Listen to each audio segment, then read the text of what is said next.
simanyi wengenda kyogera ntandike ntya bantu bange, kubanga njagala kugamba nti oyo ye mukyala wa Pastor Bugembe gwe twali tumwagaliza, naye kaakati story njagala gikola nga neebise feesi, kubanga amafuta Musumba gaalina gaamulabira wala. Kubanga nze omwe yali asinga okwagaliza Pastor, munansonyiwa okuswalaswala kuno.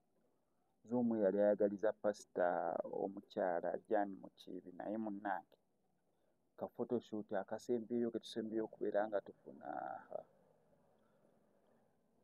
tuzze okubeera nga twetondera omusumba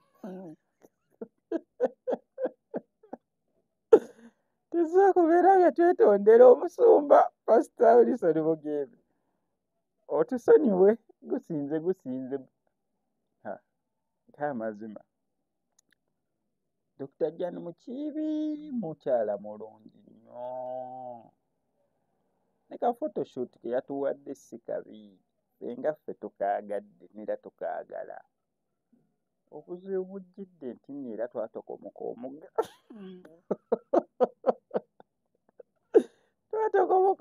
nga tugamba nti Pastor tukwagaliza dda.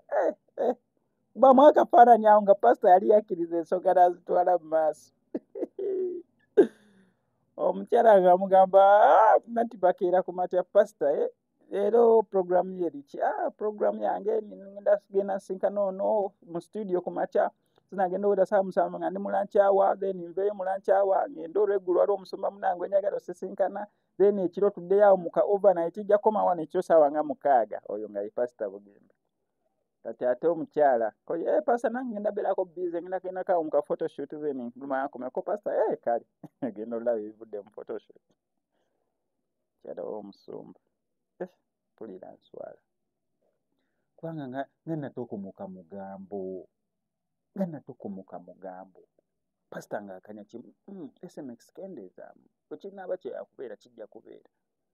Ne munnange ogenda okulaba photoshoot yo bulabe masavu, ka photoshoot ko masavu, naye obuzibu okateekako ekigambo muneera abeera aspirant mukyala wa Pastor Wilson Bugembe. Weewava obuzibu Dr. Jane. Munaatusonyiwa kati omugambo tugenda tutokomokanga kusaanidde. Oba mbayiwe mukana aka smart criminal. Mbajjukize nti omukyala oyo yasomera Bulaaya. Nga smart criminal naye omukyala oyo yasomera Bulaaya. Oba ekyo mbadde mukimanyi. Omukyala oyo yasomera Bulaaya. Ne photoshoot ezo ayinza okubeera nga yazikubidde Bulaaya. Oba ekyo nakyo mbadde mukimanyi. Anyway, kansawo subscribe nga no SMX Media tujja kwera ngo missing updates nga zino, naye munnange ebyo byavudde mu kulonda.